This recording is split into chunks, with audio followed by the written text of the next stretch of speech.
everyone, Leanne Pilkington with you for the latest edition of our partner webinars from Laing+Simmons. And I've got my old friend Scott Bateman from Kolmeo. How are you, Scott? I'm terrific. It's great to be with you. Yeah, it's great to have you. So what does Kolmeo do? Kolmeo is a property management software company. Right. We've been around for 20 years. Previously, we had a product called Agent Plus that had been in market for about sort of 15, 16 years. Okay. 4 years ago, we launched a new product called Kolmeo, and it's been sort of growing ever since. Yeah, and it's a little bit, you're more tech-driven than potentially some of the other platforms, right? Very much so. We did a lot of work sort of understanding where things were going across the industry. We went all over the world looking at what technology was doing to really drive service delivery. It's a great fun job. And ultimately what we found is that the quality of experiences people were getting these days had gone up and up and up in most things that they dealt with. So think your internet banking portal, calling an Uber, all these everyday things.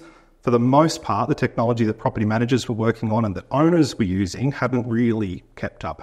And is that because the property management software providers weren't keeping up, or the property managers weren't asking for any innovation, so they didn't need to keep up? It's a bit of both. I think we've kind of got this interesting structure in our industry where, because most businesses are actually very small, you've got thousands and thousands of real estate agencies that don't necessarily have the needs of big, complex businesses.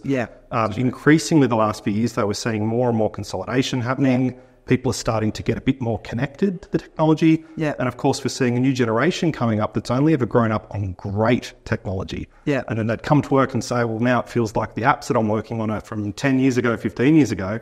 And they're expecting, because they are, and they're expecting a lot more. So it's kind of forced us as a platform provider to think about, well, you know, what does now look like? What does next look like? And then how do we build for that? Yeah, interesting. And so I'm a property investor. What would I experience on your platform? How would it be different to what I might be experiencing right now? So there's a few things, some really obvious, as in you'll notice it straight away, some not so obvious, but also quite interesting. The obvious is that we handle money very differently, first and foremost. So if you're a property investor and you're supported by a Laing+Simmons business that's working on Kolmeo, you get the option for instant disbursements.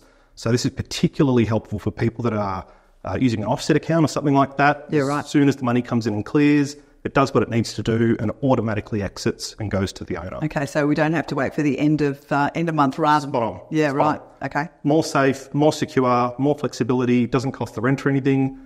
Doesn't cost the owner anything. It's just us making use of some new payments technology that we think is really cool.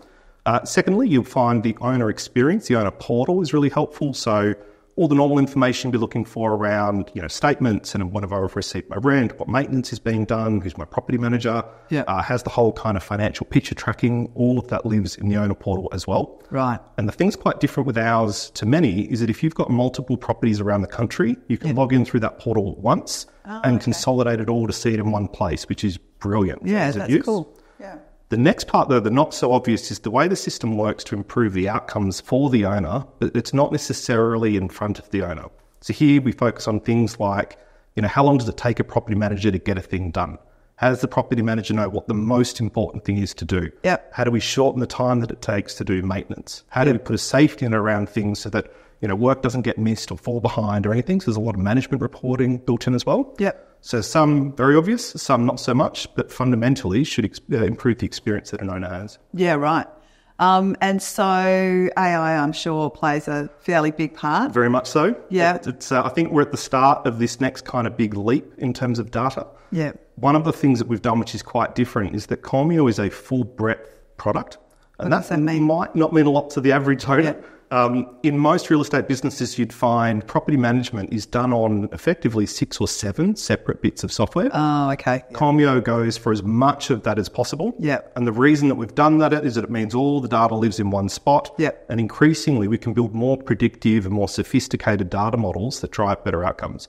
So this is things like, can we anticipate the likelihood that a hot water system is going to break down in its 9th year of life and give you a bit of forewarning? So lots and lots of work going on around training all of that to drive better outcomes as well. Yeah, right. That's really interesting. So can you do that yet, or that's something that you're working on now? You can do it in isolated cases. The question is how you do it at scale and how you do it without a person being involved. So right now the stuff is going on behind the scenes around proving out each of the test cases.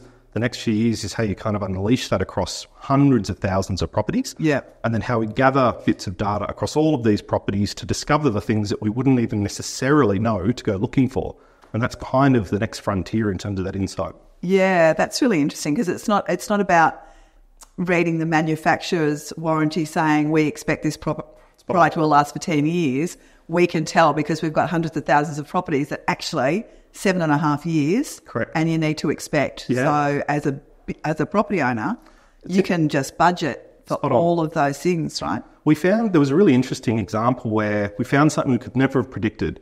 And it was at a particular time of year in an area in Melbourne, so a little bit different to the Laing+Simmons market, but an area in Melbourne where the seals on people's solar panels were starting to crack as the weather shifted and changed. Right. So we'd gone from lots of frost to sudden warmth, and it was this common occurrence that was popping up. We didn't even think to look for it, but suddenly you see it happening across thousands of properties at a similar time, and you can start to get a sense that there's a broader issue at play. Yeah. So now we can work with those customers around getting in front of these sorts of things, changing the seal so that it's a bit more effective, all from the system looking at what's going on across all of these properties and using that to create insight for the property manager. Yeah, because the way that, I haven't been a property manager for a really long time now, but I imagine the way that it works now is that the property manager only has insights on their few hundred or maybe a few thousand properties, whereas the system will allow you guys or AI, I guess, to look across your entire portfolio around the country. Correct. And property managers do a terrific job of that, and they talk as well, which helps. So there's a bit of kind of social AI, so to speak, where they'll gather all this bit of information from their friends. But ultimately, it is limited to the 100-ish sort of properties that they've got responsibility for. Yeah. This is limitless. So however many are there, the bigger the data set gets and the more sort of high quality those insights become. Yeah, then there's going to be a lot of data that you can feed back to manufacturers as well, right? Absolutely. And it's even about shortening the time to get things. If we can see that the likelihood is there's, for argument's sake, 1,000 hot water systems that are coming into that period of time. Yeah. Can we get a sense of whether there's 1,000 hot water systems in stock in the country at the start of the year rather than, everyone ordering it when they're out of stock and we're all in a bit of trouble and you've got a tenant that's screaming because they've got no hot water. So that ability to get in front of problems we think is a really important next step in terms of service delivery. Yeah, there's a lot of really interesting stuff that can come from that, right? And the whole move to energy efficiency and energy ratings and that sort of stuff, can you see your system playing a positive part in that for property managers and landlords? Definitely. So part of what we do already is allow you to capture and track the energy efficiency of appliances and so on within the property. Absolutely, yeah. So you could start to get some reporting and insight into how different parts of the property or the property in aggregate perform. Yeah. It's pretty limited at the moment, but we're kind of at the first steps of where that might go into the future. We're also seeing a lot of people do really smart things with overall net energy consumption and how you might price your rental property differently if it's particularly energy efficient. Yeah. We know there's a segment of the market that really look at this as an important thing that they buy on. So increasingly, we want to make sure that's built into the system and available to people at the start as well. Yeah, right. Because there is, we are expecting to see those energy ratings being sort of more formalised. Yeah. If not next year, certainly by 2026. Absolutely. So Kolmeo's already play a part. We're ready. Look at you go. So consistency of service delivery. Tell me how Kolmeo actually helps the property managers do that. So there's a few things. The first is Kolmeo is built around what we call a rules and permissions engine. Yeah. And essentially what that means is across the whole system, depending on the type of role that we give someone, so they could be very new, very experienced or anything in between, the system can open and contract in terms of how much somebody can actually do. So someone very new might be able to organise a maintenance job, but not approve the invoice because you might want someone with a bit more experience to double check their work before we send it on to the owner. Yeah. Someone with a lot of experience you might trust can, issue the work, approve the job, organise payment.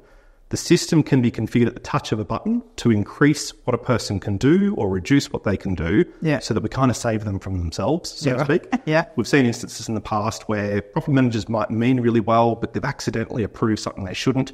And an owner's sort of saying, well, what do I do? Because now this job has been done.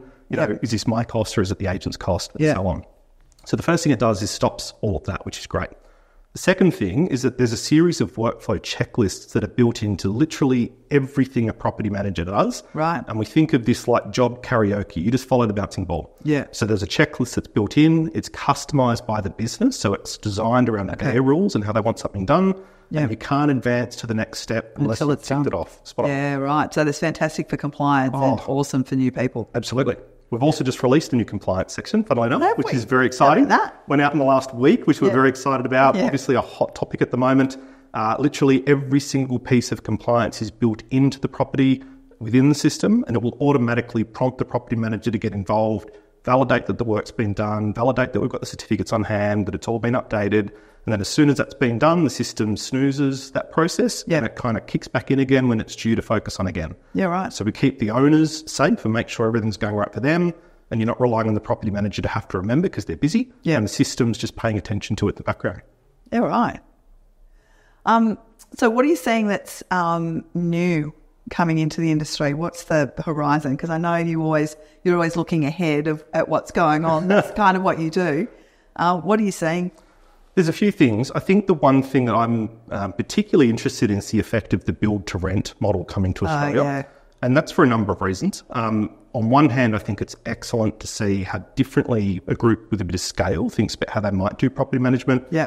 I was fortunate to go to the US a few years ago and actually tour a bunch of those different groups and see how they're doing what they're doing. Fascinating approach to service delivery, because in large part, their view is, how do you think about a tenant like a customer and build multi-year relationships, because their data tells them that happy tenants stay longer, pay more rent, are more actively involved in the maintenance of the property. Yep. So all the things that matter in terms of the investor's ROI, happy tenants drive better ROI. Okay. So we're taking what they're doing and saying, how do we inject that into the system so that agencies that aren't multi-billion-dollar conglomerates can deliver that same kind of outcome? And how can you? A few parts. So one is we're building out a services ecosystem around the renter. Yep. So you'll find the second half of this year and early into next year, from the moment a tenant applies for a property, we'll work with them to organise removalists, a cleaner for the old property, storage if they need it, all at the click of a button. And it's this full solution that helps them come in. Whilst they're in the property, if there's things they want to organise in and around the home, they'll be able to do that from within the app. And then ideally over the next sort of 12 months, we'll roll that out to property owners as well, because we know with your own home, finding trades you can trust is hard. Totally. Getting access to all these people is hard. Why wouldn't you want to use the same people that your agent has checked and vetted and is using every day of the week? You can have far more confidence in them do the work. Yeah, I couldn't agree more. I always get my tradespeople from my friendly local real estate agent. Yeah, it's a good idea. Absolutely. No doubt. Because one of the conversations I've had around the whole build to rent is that very concierge-like service, right, that they will be providing, which will make it difficult for agents to actually compete with the renter experience. I think it will. It's interesting because it's a certain threshold. They're not mid-income services. No, these are typically high-income propositions. Yeah. But I'd argue that's one of the things with build to rent, right? It is actually, yes, it's an important part of that whole housing puzzle, but it's not lower. No. It's the upper end, right? Correct. Yeah. And I think what we'll see is there are far more people that have that income than there will be build to rent properties. The pipeline for those properties is still very small. I think the last bit of data I heard was 30,000 online by 2030. So it's still in the scheme of a 2.8 million property market, very small. What I'd see though is that those that miss out on those properties will come into the normal market prepared to pay more for a high quality proposition, which hopefully a product like this allows owners to make available to renters. And I think it's interesting because consumers are often the ones that drive a change in service level expectations. Absolutely. Right. So whilst it would be lovely for agents to provide a high level of service, they often get pushed to do it from their consumers. I'd agree. I think the other thing that's interesting to us is the advent of people demanding that they can access all these things through tech. Yeah. And I share the example with people of going into a bank, setting up a new bank account. You love the banker, you've had a great experience, but before you walk out, they say, Leanne, I'm sorry, but there's no internet banking available through our service.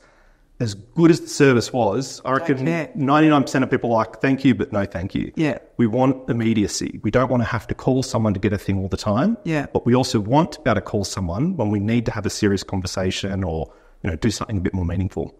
So that ability to do the everyday really easily, really quickly through a good bit of technology, we think is one of those things that's now becoming a must-have. Yeah, I would absolutely agree.